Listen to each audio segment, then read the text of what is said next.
Apreciados hermanos y amigos, reciban un cordial saludo de bienvenida a esta emisión especial de tu programa Reflexiones de la Biblia con el tópico de la lección general, lección número 10, que lleva por título Jesús abre el camino a través del velo. Bienvenidos.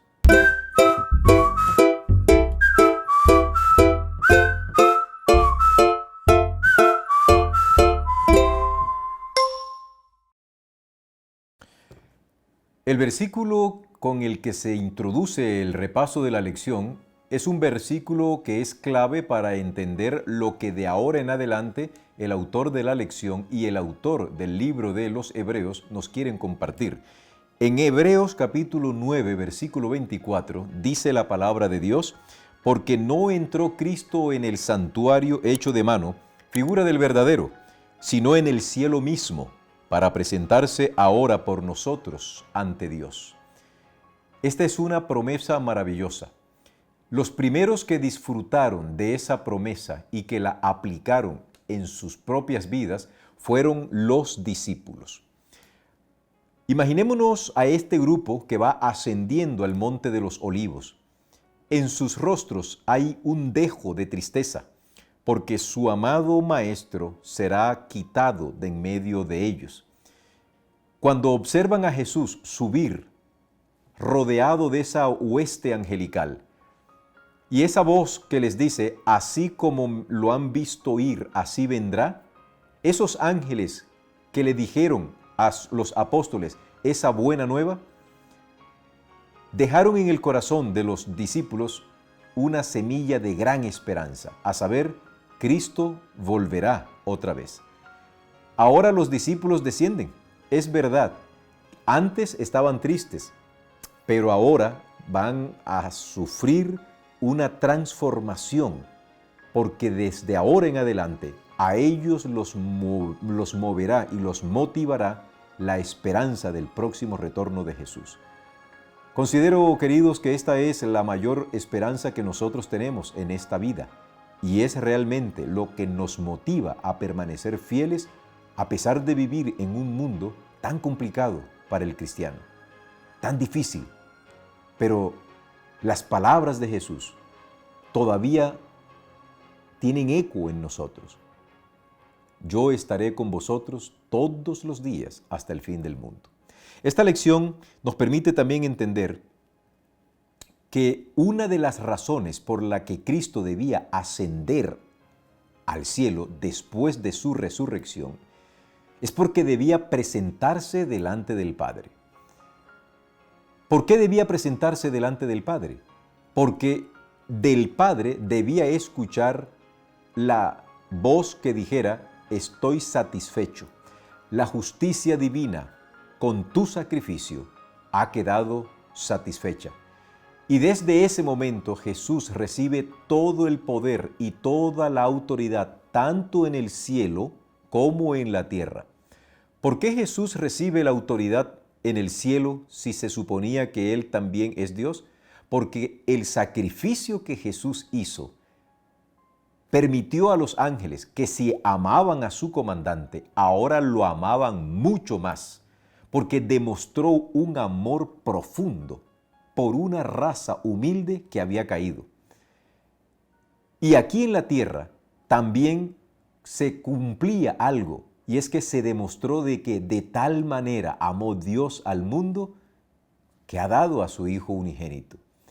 Entonces, Cristo, al presentarse delante del Padre, recibía esa autoridad tanto en el cielo como en la tierra. Acá en la tierra le había arrebatado el dominio a Satanás. Vamos a explicarlo de esta manera. Cuando Dios crea a Adán, lo creó como representante de la tierra delante de los concilios celestiales. Si hiciéramos un poco de especulación, que no es una especulación vacua, no es una especulación basada en elucubraciones absurdas, sino en un cierto sentido lógico, si Adán no hubiese pecado, él hubiese tenido con Eva muchos hijos, y en algún momento su presencia sería necesaria en algún lugar del universo donde Dios hubiese convocado el concilio, o si no se convocaba, sino que siempre se realizaba en las cortes celestiales, pues allá Adán hubiese ido como representante de nosotros. Pero como él pecó, le entregó a Satanás la representación de la tierra, y ahora, en vez de ser él quien representara a la humanidad, ahora nos representaba a Satanás. ¿Te puedes tú imaginar tremendo representante? Cuando Cristo muere en la cruz y le quita la representación que Satanás le había quitado a Adán por usurpación, ahora el representante de la tierra y del hombre es Cristo Jesús. Eso es una ventaja enorme para la raza humana. Por tal motivo, Cristo recibía toda la autoridad, tanto en el cielo como en la tierra. Y cuando Él se presenta delante del Padre, el Padre satisface la demanda de la ley y le dice: es aceptado tu sacrificio. No solamente el sacrificio de Jesús salvaba a la raza humana, sino que vindicaba el carácter del Padre delante del universo. Y también salvaba a los ángeles y a los seres de otros mundos que habían quedado en algún momento de la historia antigua y pasada y eterna con algún tipo de duda frente al actuar de Dios contra Satanás. Cuando Cristo se presenta delante del Padre, por supuesto que Él, al entrar, la humanidad entra con Él. Eso es algo interesante. Ahora nosotros vamos a estar más cerca de la deidad que si el mismo Adán, antes de su pecado, hubiese ido a los concilios celestiales. Lo cierto es que Dios desea que su pueblo comprenda que para presentarse delante de Él, nosotros debemos cumplir ciertos requisitos, porque Dios es santo. Hemos mencionado en algunos otros lugares que el único ser que ostenta de manera ontológica, o sea, por naturaleza, la santidad es Dios. No existe ningún otro ser. Los ángeles no son santos por naturaleza. Ellos son seres creados. Ellos son santos relacionales. Te lo explico otra vez. Lucifer y los ángeles caídos, antes de su pecado, antes de su rebeldía, ellos gozaban de una santidad relacional con Dios. Si los ángeles fueran santos por naturaleza, hoy Satanás seguiría siendo santo y los demonios seguirían siendo santos, cosa que no es. Ellos perdieron la relación con Dios y se volvieron impíos, se volvieron lo que son. Lo mismo ocurre con los seres humanos. Tú y yo hemos sido llamados para ser santos, pero es una santidad relacional, porque sin santidad y sin fe es imposible agradar a Dios. No podemos ver el rostro de Dios si nosotros no somos santos. Entonces, Dios nos invita a que le tengamos respeto. La santidad de Dios nos debe hacer tratarlo a Él con mucho respeto. Personalmente, siento un poco de aversión cuando a Dios se dirigen en una oración pública como papito, como papá Dios. Dios es un ser demasiado trascendente que en las cortes celestiales los ángeles cubren su rostro cada vez que mencionan su nombre. Nosotros aquí en la tierra debiésemos tener supremo cuidado al momento de mencionar el majestuoso nombre de Dios, porque no es tanto el nombre como tal, sino lo que implica ese nombre, el carácter de Dios, su poder, su extraordinario poder. Esto lo aprendió Israel. Dios quería entrar en un convenio con Israel. Dios deseaba hablar cara a cara con todo el pueblo, pero el pueblo se asustó cuando vio la grandeza del carácter de Dios y de su poder. En estas condiciones, Dios va a impedir que el pueblo suba al monte de Sinaí y coloca, por así decirlo, una especie de barrera que nadie debía traspasar so pena de morir. Luego, en el santuario, Dios va a establecer en su tabernáculo unos velos que van a impedir por lo menos 2 o 3 cosas. Lo primero, que los ojos curiosos no entraran a mirar lo que estaba ocurriendo allá. Número uno. Número dos, que no pudiesen ver la gloria de Dios para evitar que ellos fuesen destruidos. Y número tres, para permitir que los oficiantes que representaban al pueblo pudiesen concentrarse en las actividades litúrgicas que tenían un alto contenido simbólico para el pueblo. Hoy, nosotros no necesitamos de ningún velo. Cristo Jesús es hoy el vehículo que nos lleva delante del Padre. Ya lo podemos ver a Dios, no por ojos directos, pero sí a través de los ojos de la fe. Nosotros hoy tenemos ese sumo privilegio, queridos, de poder acercarnos confiadamente al trono de la gracia para obtener el oportuno socorro.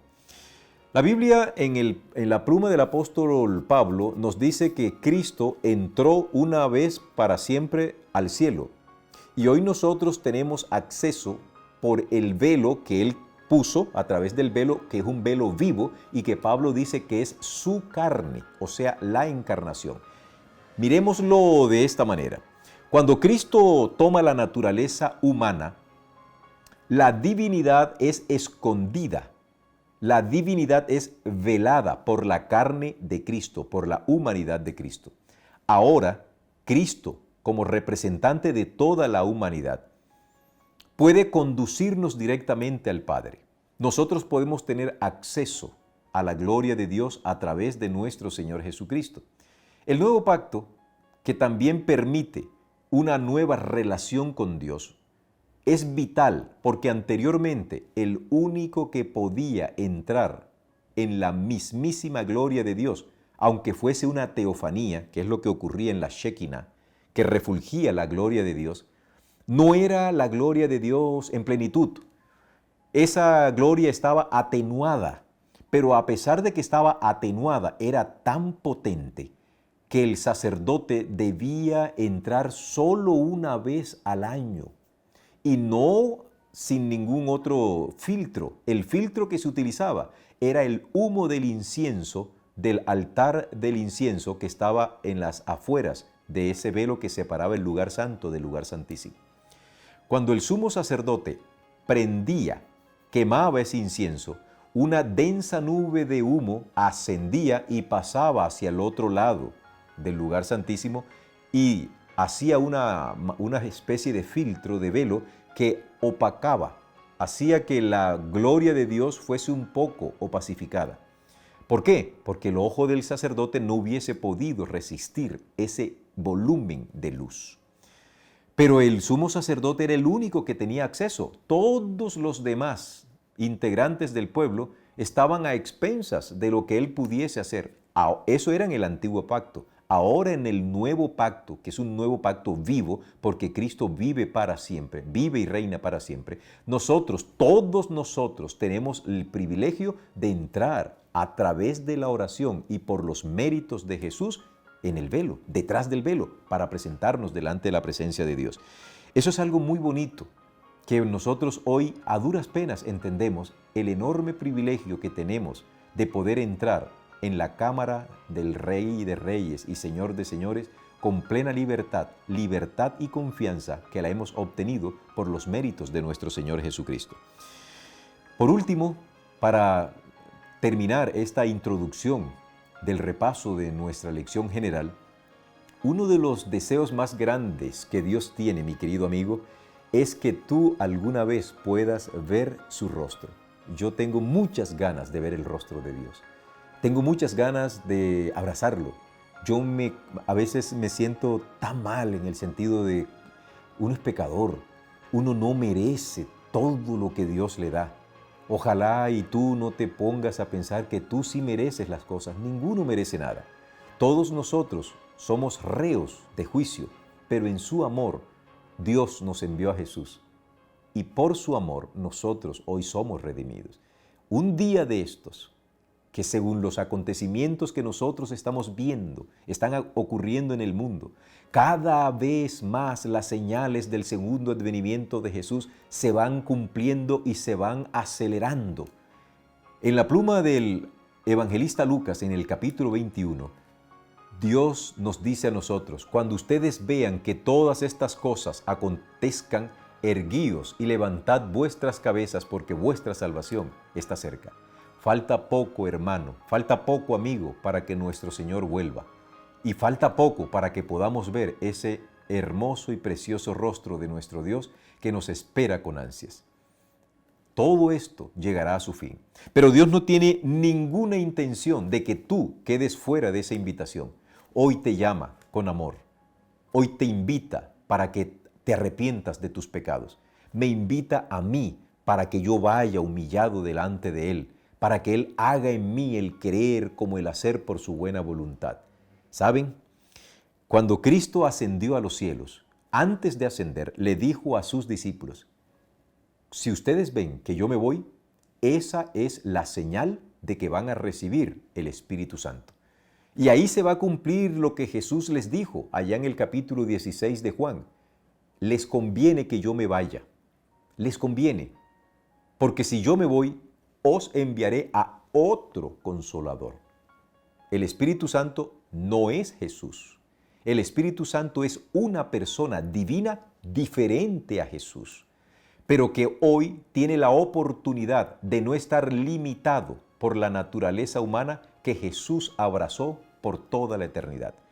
El hecho de que Jesús se haya restringido en su atributo de omnipresencia le impide, por voluntad propia, estar en todos los lugares simultáneamente, pero el Espíritu Santo no tiene esa imposibilidad.